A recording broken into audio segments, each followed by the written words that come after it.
afternoon, everyone. I know this is the second day of the Charleston Conference, so I appreciate you all being here. Apologies in advance if I come across as brain dead. I was here for the vendor showcase, so this is my third day of the Charleston Conference. I am Erin Luckett. I'm Vice President of Sales for Redex, and this is Applying Negotiation Strategies to Career Bargaining. As a little background of how this session came to be, I was at ACRL talking with Courtney McAllister, just having a conversation, and I made a comment about you all negotiate on behalf of your institutions very well. Why don't you all apply that to yourself with your jobs, in life when you really want to get something? So that started a conversation, and several months of planning, and here we are. So I'm going to let the panelists introduce themselves. We are going to focus on 4 questions, but we really want this to be a discussion. So please, if you have questions, just raise your hand, and we'll go from there. Okay? Or even if you have experiences that you would like to share and comments and advice to add for everybody, because we certainly don't know everything, so we would love to learn from you as well. So my name is Melissa Lockaby. I am the Collection Management Librarian with the University of North Georgia. I've been there for about 3.5 years. I have 5 years in public libraries. But before I ever came to libraries, I have a human resources background. Hello, my name is Courtney McAllister. I'm the e-resources librarian at the Yale Law Library. I've been there a little over a year. Before that, I worked at the Citadel as the e-resources librarian. And then even before that, I got my start in libraries working in a public library system in Virginia. So that's kind of my backstory in library land. That's really loud. It doesn't help over here. I'm Austina Jordan, and I am the head of access services at the University of North Georgia. I'm a graduate of Kent State School of Library Information, English graduates from Kent State. So I graduated from library school, and then I've been working in libraries since 2007, so 12 years now. Before coming to North Georgia, I was at Emmanuel College, which is a small private liberal arts school, where I started out there as public services librarian. And then if you work in a small college environment, you maybe have seen this happen. My boss, who was the director, left, and rather than have a search, they were like, hey, why don't you do the job? So I kind of fell into being a library director. I did that for almost 5 years before coming to North Georgia. So that is how I professionally there I am. The first question for my esteemed colleagues, what's the best negotiation strategy you've used working on behalf of your institutions? So for me, the best strategy, I'm fairly laid back. I don't like confrontation. So for me, I really like to develop the relationships with vendors, and develop a rapport. And I think that has worked well with Erin. That's how we met, and it's just really just become more of a friendship as well. So for me, the negotiation strategy is that you really just want to develop the relationships, because it makes it a lot easier. It's more like conversation versus adversarial, where it's a win, I have to win, you're going to lose. For me, I try to view it as that it's a win-win situation. I would definitely echo that. Relationship building is a really core strategy, and one that I've had a lot of success with as well. Because I work in a law library, a lot of the vendors and publishers I'm talking to are not necessarily familiar with academic markets. Their priorities are corporate and firm libraries. So a lot of my kind of best moments in negotiation are when I can kind of step back and try and help them flesh out the bigger picture of why I'm asking what I'm asking for. It's not just I'm being nitpicky, or scholarly sharing is actually important because, and then I can explain, it's not going to undercut your sales revenue to have a professor quote this in a book. Like, the academic market is this way for these reasons. And not to be patronizing, but just to kind of tie it into a broader context, and we can have a discussion that's not just about our respective kind of what you want, what I want, what was happening kind of beyond that context. Those have been some really good mutual learning opportunities in my experience. Really gentle this time. So I think for me, part of it is making sure I understand where the institution is going and how the library fits into that, and being able to know if something that I'm interested in, or something a vendor is trying to sell me, or that if it really matches where the institution is going. There's so much that's out there, but I also need to be aware of what the institution priorities are. You know, like we're going through a strategic planning process at our institution right now, and I mean, institutional strategic plans are not the most exciting things on the world.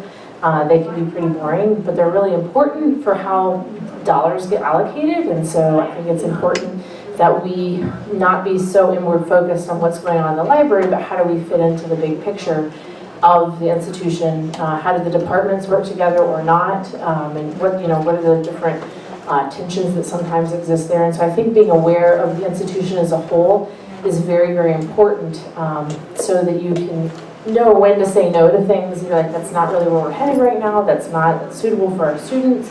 Like, for example, our institution focuses pretty heavily on undergraduate research. We have a few graduate programs, but I really need to be thinking about, does that meet the needs of my core researchers, which are mostly, freshmen, sophomores, juniors, and seniors.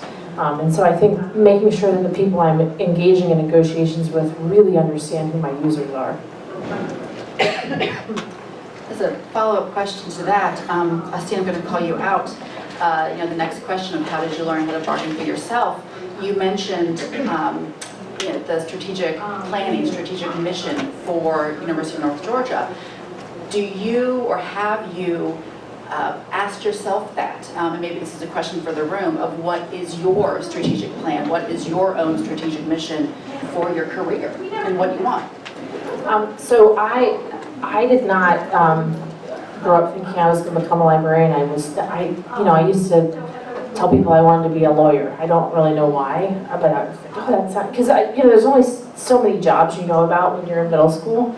You're a nurse, a doctor, a teacher, lawyers, maybe a politician. But there's, it never occurred to me to be a librarian, really, until I went to grad school. And so once I got into my job as a professional librarian, my first job I took, I was not strategic about it. I just wanted a job. And so I applied, and I grew up in the Air Force, so I didn't have a sense of like, I have to work in this region.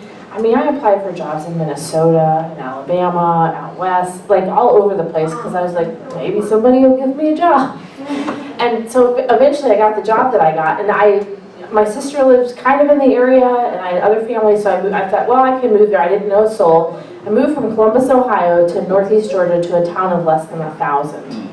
And my mom was like, anybody can live anywhere for 3 years. And so that was my goal, because I knew 3 years was kind of a good marker for a transition in the job. So that was kind of a strategy I had.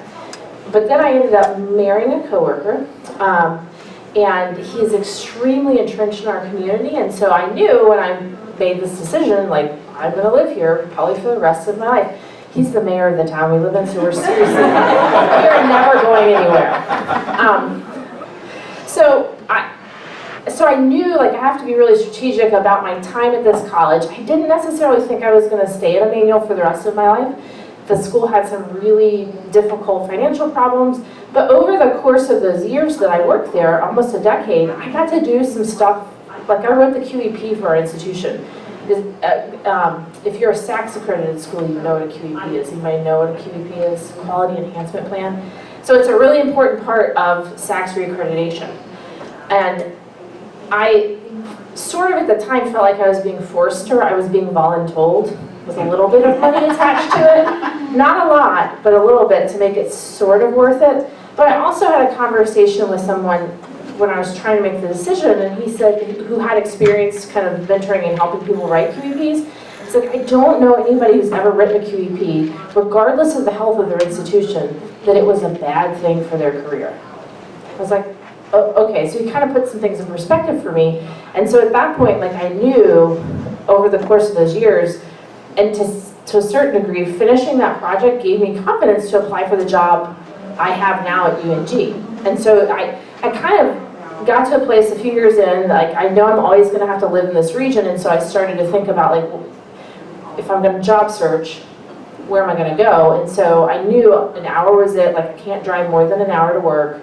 And so I think for me, a lot of it's been like looking for what I'm interested in and what's available to me, because I am really at this point in my life, I'm bound by geography, I'm not really going to move anywhere. And so I think thinking about all the things I've done along gave me the confidence to apply for the job that I have now. And so I think that maybe answers your question. Yeah, I'd like Courtney to answer that question as well. So I was incredibly passive about my career for a long time. Working in a public library was my first job. I was a volunteer as a teenager, and then they said, hey, we can throw some money at you if you'll put books on the shelves and put them in the right order. And I was like, I think I can manage that. Let's make a deal. And I did that, and then they opened another branch, and they asked me to do something else, and I went with the flow until it quickly fell apart, and my hours were going to get cut so they could avoid paying my health insurance, basically. That's an oversimplification, but I think we've all been in those kinds of organizational change moments. And I realized like just kind of passively waiting for a career to happen is not going to serve me well. So I was not rooted to geography at that point, so I applied to jobs all over. I was living in Virginia. I applied for jobs in Detroit and all over Alabama and Chicago and California. And I went on all of these interviews for anything I was even remotely qualified for. And my real criteria was I wanted a full-time job with benefits in a library. That's all I had mapped out. That's pretty basic. Looking back, I'm really shocked that that's how kind of rudimentary my criteria was. It's evolved since then, I'm happy to say. And so that's how I ended up at the Citadel. And through that experience of working in a lot of different jobs, working in circulation and interlibrary loan and in tech services, I was able to kind of feel out what I was really interested in and what I found compelling about library work. And that's when I went back to school to get my library degree. And once I had the degree, I felt, okay, I've got some experience, I've worked in a lot of different roles, and I actually have a credential. So now what can I do with it? I did not feel confident applying to Yale. I have no qualms about telling you that. I was like, basically, somebody's gonna get the job. I know I won't if I never apply. So let's just hit submit. So now from a strategic planning perspective, having gone through like the trial and error, I made some decisions based on duress because I had to make a change, I had to make a move because of financial strain or getting hours cut. I learned from the experiences I did have, and a lot of them were actually better than I deserved. Now I think I've got a frame of reference that I can say, yeah, that fits with the kind of work I want to do. I always look at job postings that come up, not because I'm interested in leaving, but because I want to know what other skills people are developing, what's new on the horizon, what I might be asked to do later. And so at this phase, it's much more about job crafting than relocation, but it's never a set it and forget it kind of thing. You always, I think, have to be strategizing on some level to prepare for what the next trend might look like. And I completely agree with, I don't think that there's anything wrong with, I get the email, the automated email from the ALA's job list. I go out and look. There's nothing wrong with that. I mean, I'm not looking for another job, but I want to see what else is out there. And I think it really does speak to, where are libraries going? I specifically concentrate because my interest is collection management. What are other collection management libraries or librarians doing? Because that means I can learn from job postings quite easily, and then I can say, well, how can I bring that in, and how can I apply it to the University of North Georgia, and how do I make myself more valuable in my position to UNG libraries and to the university as a whole? So, for me, for strategic planning, I'm very organized at work, But when I started looking for a job, I had a public administration degree, had no idea what I wanted to do. My husband and I didn't have kids. We basically shut our eyes, put our finger on the map, and we moved to Arizona with no jobs, no friends there, no family. We moved within about 2 months of us deciding to move. So we sold our house and we were in Arizona trying to find some place to live while we're signing the closing papers on our house. So I've always been, I've had jobs, I applied, so I don't mean to say that they dropped into my lap, but especially in the beginning of my career, just hire me, that's all I want. So human resources is where I went, got tired of that completely, and quite honestly, I don't know if I chose to go back to library school or it chose me. I have no idea. A lot of things. And, Austina had said that, she thought about being a lawyer. I spent 2 seconds in law school, and that made me very generous. I figured out that's not for me either. So that's when I went to library school.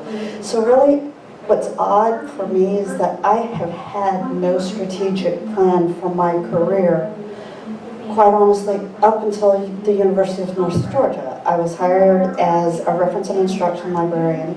We had a person that was out on leave. There was a possibility that I might be able to scoot into her position, and it turned out that I did. But I think a lot of what's happened with collections is me looking at other jobs, seeing what they're doing, and then partnering with Austina and seeing what else is going on out there. So for me, it's a learning process, and I want to keep learning because I think that puts me in a better spot if I need to bargain.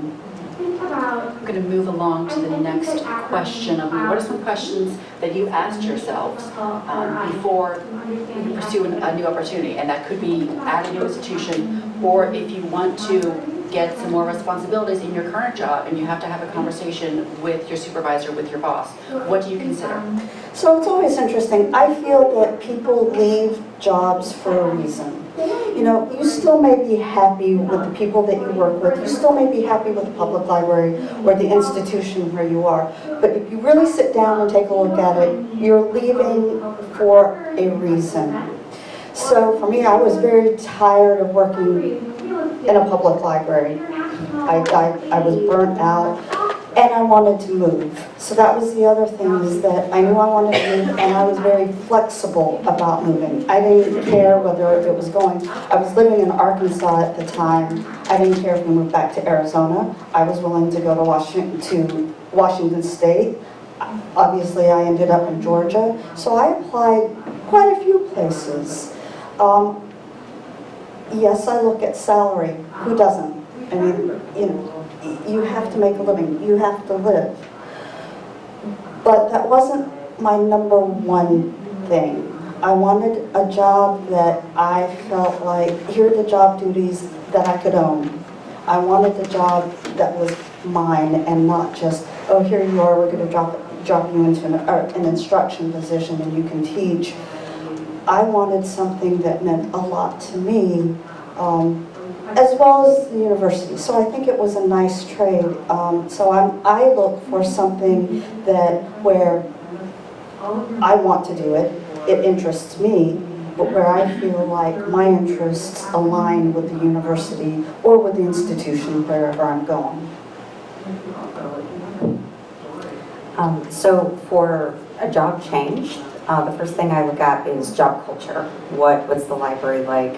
What do they value most? Are those values things that I think will help us serve our stakeholders in the best possible way? Are they open to innovation and new ideas? Is there a culture of support and mentorship? That's the first thing I look at. For a job kind of transition within an institution, I look at timing. Is this the right time to ask for this change? Have I sown the seeds? Will this be like brand new information to my boss that I want this? Have I already kind of laid some groundwork or mentioned it before? So timing for an internal transition of some sort. And then, the library culture, I think, is one of the things that has a huge influence on your quality of life. You can love the work you do, but if you are in an environment with, I'm just going to call it a toxic culture, I think we all know kind of the permutations that can cover. It will get to you eventually. I'm sorry to say, that's kind of a downer, but you know, there it is. I think in this instance, one of the things that my most recent job change, so I've been at UNG for, since February of 2017, and on October 1st I started a new job within the organization, so just shy of 3 years. I'm now head of access services, having previously kind of sort of job shared with Melissa. We were both collection management librarians, but on different campuses. We shared the responsibilities of that area. And so when there was a need that arose, and so I had to really ask myself, am I willing to set aside this thing I originally came here for? And I decided in the end that it was worth making that total change, because I think my new position excuse me, opens up the opportunity for me to do some completely different things I've never done before. I felt like I really got a chance to hone my skills for collection management, but now I get the opportunity to take on it, to basically start a whole department, because our libraries has never had an official access services department. It was always just sort of one of those things that this person did this and this person did that. Now, I was excited about the opportunity to kind of give some clarity to a part of our system that was not there. And so I think for me, I tend to go towards things that have some unknown with them. And I am willing to take on those kinds of projects because it allows me to be creative and to collaborate with people and to kind of start from scratch. And that was something, for some people are like, I don't want to start a department. That sounds like a terrible thing to do. But I'm constantly making lists in my head, and then in my office there's post-it notes of different colors that all mean different things about what the next project I need to be working on is and all that sort of stuff. And so I appreciate having jobs where there is kind of an element of unknown to them, because I think it brings out things that I enjoy doing. So I have a question going back to Erin. You've been with Redex for A long. a long time. So I'm curious, when you stay with a position, because I've only been at UNG for 3.5 years. I was with the public library for 5 years. You've been there a long time. What kinds of things do you consider staying with a job? Redex is a division of News Bank, so we're a small privately owned company. One of the great things with that is that I can wear a lot of different hats. And I know librarians wear a lot of different hats. Some forced on, some chosen. And they definitely have encouraged me to know different parts of the business. When I'm out in the field, I can be talking with librarians about, what do you have in your special collection department that we can maybe digitize and you can get royalties, because that's how it works, people. So I do a little bit of product development, do a little bit of training, talk with faculty, talk with grad students. So yes, I am in sales, but that can mean so much more. And I really, really enjoy that. And also, I know the crazy that I'm dealing with, and that can be huge. I went to grade school, high school, and college all within a mile of my home. So, continuity and is in my heart. So, the fear of the unknown. I need to know. My calendar is, because I travel, planned out months in advance. So this is where I'm going to be on this date. So that's for me. I know what I'm dealing with.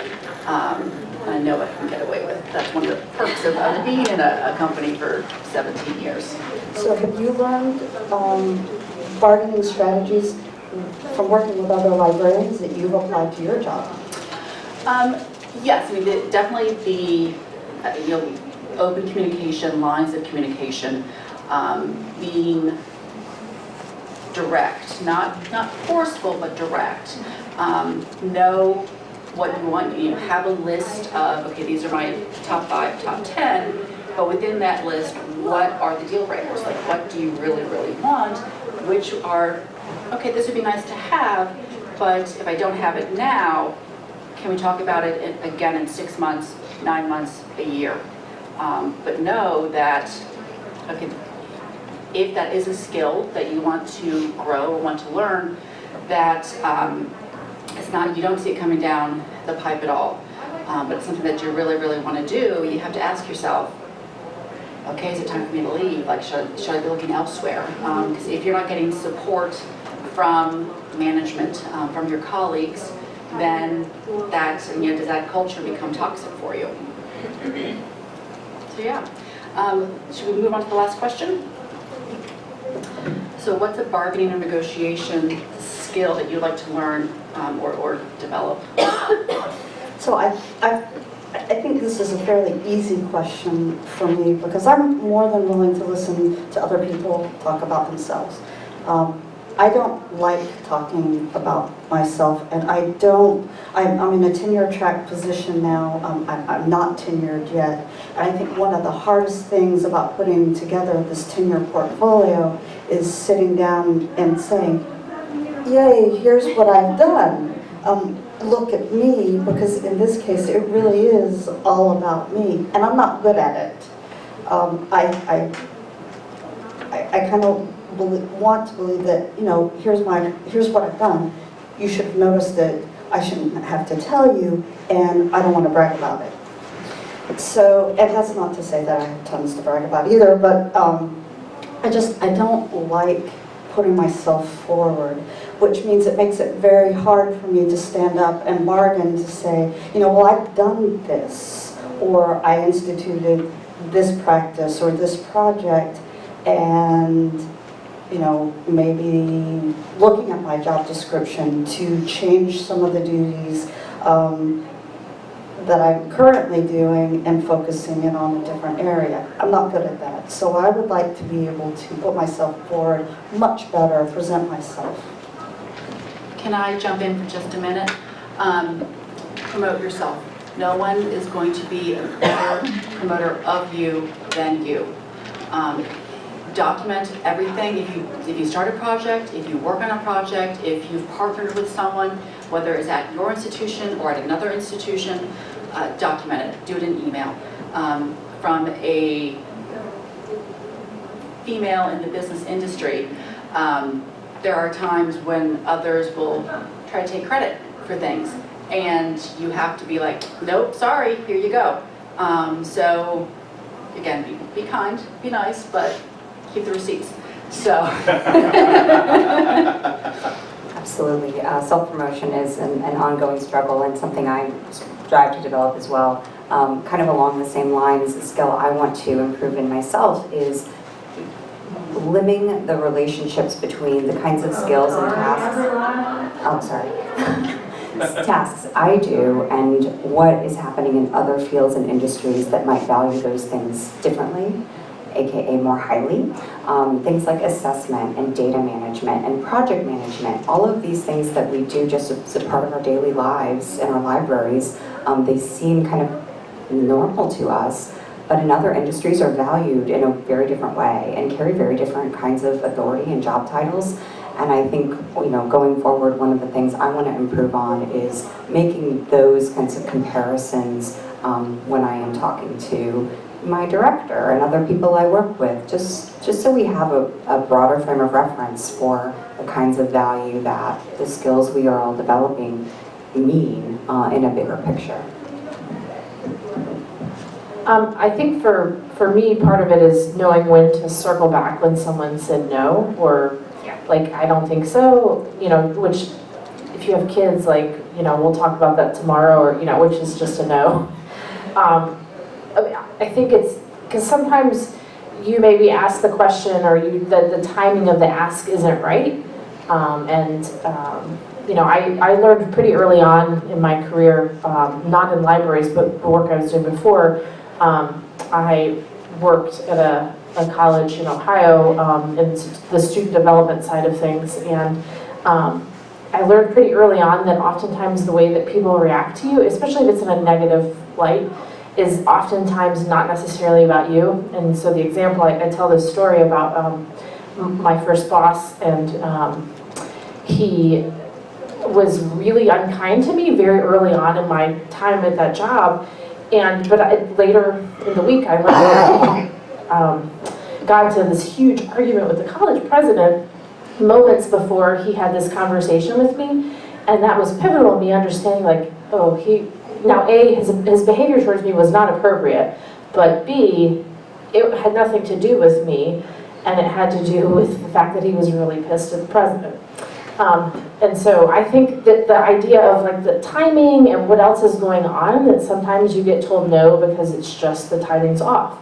And so when to bring something, especially if you feel like what you're asking, if you're advocating, for example, like you want to work from home once a week, or all the different kinds of things that we do and ask for in our jobs. If you're told no, like there could be a variety of reasons why you were told no, and so maybe you wait a month or two to bring it back up again, or when contracts come back up, for the next year. So I think timing and how to revisit, especially if they're hard conversations and you feel really strongly about that you should get this thing, and you just keep being told no. And so sometimes it's, trusting the process too. So I'm kind of curious, throwing it out to you, if you've negotiated for, I don't know, for a benefit, for a higher salary, if you fought for yourself, what have you fought for? Were you successful? And if you're willing to share, were you not? And what did you do? I try to think about this a lot because the last time I bought a car, I managed to talk them down to their asking price plus fees. So, which is kind of why I came to this session. Was because I was like, oh, I was hoping for strategies on how to do a better job with. And even when I got this job, like it may have looked like you were on the other side of this actually. It may have looked like I was negotiating, but I was legitimately thinking about whether today I was, and I accidentally negotiated like the actual salary that I wanted from there, but it really wasn't because of any assertiveness on my part, and so that's why I'm here to hear more about that stuff. Did you realize that's what you did, or I realized it later. So just kind of like context, I chaired the search for Dan's position at the Citadel. And so I was part of the call when he asked for more money, Right, yeah. and he got it, and you got as much as we could possibly give you. I know. But I will say, just to that story, I have not heard of anybody losing a job offer because they asked for something. You might not get everything you asked for. If you would have asked for double, we didn't have it, but you weren't going to lose the offer. Right. You might not get there, but you might get something. And if the institution has already invested in you enough to have interviewed you and brought you on campus and checked your references, they want to bring you on if they possibly can. Your mileage may vary. I'm sure there are other opinions, but this has been my experience. And in talking with other people about their job changes, if it is something that really matters to you, ask, and the hiring manager will do what they can to accommodate. And there might be limitations. Our budgets only go so far. Things like leave can be mandated by the state. There might be obstacles, but I'd say asking if it matters is always the best strategy. And that's the same for industry, for the business side, that they're, depending on the position, there is a range. And I have brought in people and they say, okay, well this is my starting salary and I'm not going to take anything less than that. I'm like, well, we can't do that, so nice talking with you, sorry. But so if you come in with that kind of attitude, then I don't think you really want the job.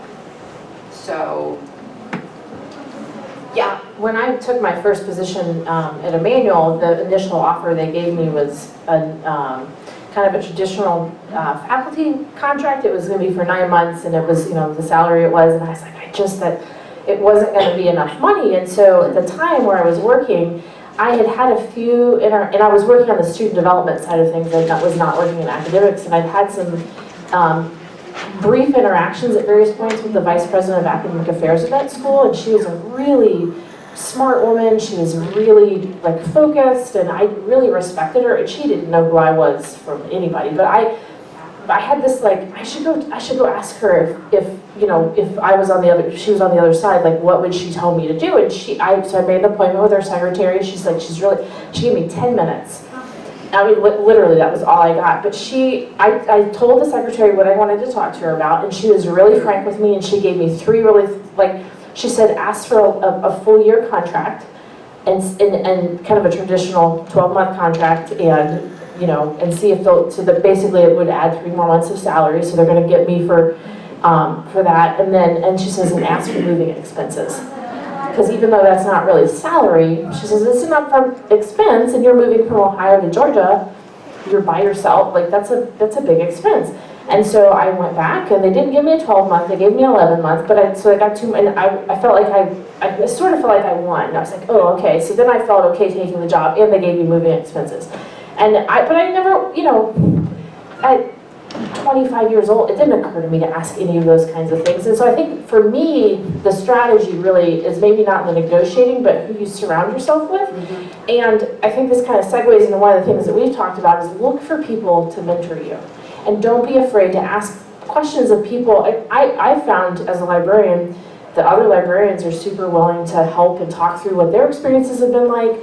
And, you know, and people, I think my general idea is that people either love to come to conferences or they're like, oh, I have to go to a conference. I like going to them because I get to meet you all. And you get to start making contacts, and even then, you know, because at my campus right now, I'm the only person who's over access services. So I'm like, I don't have any qualms about picking up the phone and calling other people in other institutions and introducing myself and saying, can you help me understand what I'm supposed to be doing? And so I think that's building relationships with people who are a little further along, and then in turn, turning around and looking for the people who are coming up and don't kind of hoard that, but share it with the people who are coming behind us. Yeah. We had a question in the back. I was just going to say the position that I'm currently in, I'm in because the dean asked me to make a change. So that, I just did some research. My job description compared to the one she wanted me to move into. And I asked for a couple of things, and more money was one of them. And she said, well, I really didn't consider this a move up, but more of a lateral move. So I explained to her all the ways that I thought it was.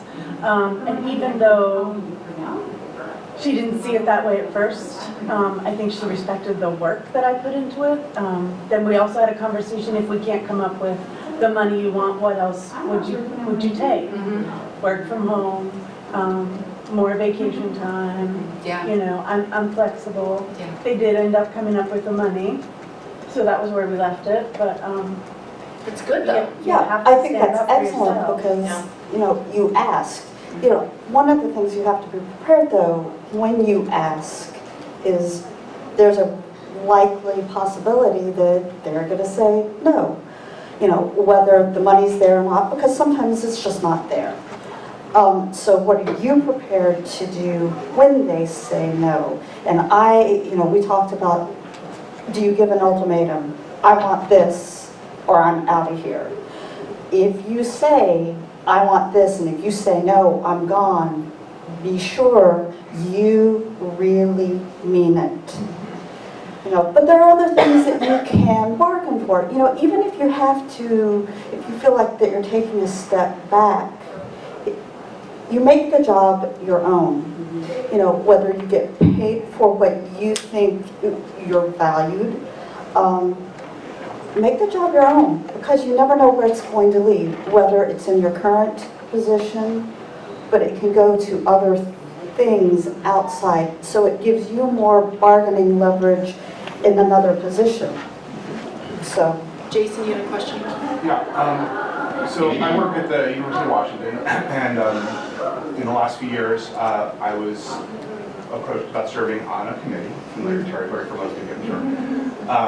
This was the committee to formulate the new library's 3-4 year strategic plan. Easy one then. Sorry? Easy to No problem. So, you know, this is a committee that surfaces every few years, so it wasn't unfamiliar to me and nor anyone in the organization. But I was appointed as co-chair, which was really a great opportunity. But as co-chair, we had to determine who was going to be on that committee. And we sort of acknowledged the weight of what we're being asked to do, and only minimally were libraries administration involved directly in that committee's work. So with my co-chair, we went to the dean and said, this is a huge undertaking, and if you're really asking us to approach it in a meaningful way, we were given some latitude to do it differently and maybe more progressively. We said, can everyone on the committee get a bonus for all this work that we're doing that's really going to have a huge impact on the whole organization? The answer was no. So the retort was, well, can we get some sort of acknowledgement of their work with, can you kind of negotiate something with the supervisors to maybe let them off the hook for some responsibilities for the year that they're going to be serving on this committee? And the answer there was yes. Yeah. Or, you get a letter, something like a letter of, I don't know, I hesitate to say recommendation, but if you're on a tenure track or for your annual evaluation, it's something that goes into your portfolio that says, this is what I did. So some of that negotiation, it's not necessarily about money, it's also about, benefiting you too. Right. So I just want to follow this so that there's a coda to this story, and that is, so strategic plan was launched, success, mission accomplished, and then the question sort of arose out of the air, well, how do we make sure we implement this thing? Because as you all know, strategic plans have a habit of talking about. And the dean asked the boss, my co-chair colleague and I, would we continue our service in an implementation role? And I said, for the money, yeah. I said, this is a job, this is not a committee anymore. Yeah. And I asked for the same thing, and the dean said no. But I was also, and I should have guessed that the logic that I had proposed would also be applied to me. It's well, we can take away some of your responsibilities, and I managed to negotiate a laptop out of the deal, so that was kind of nice. That's still a win. Yeah, it was a thing, yeah. And we're going to end on that note because we're a little bit over. But thank you all so very much for coming and staying.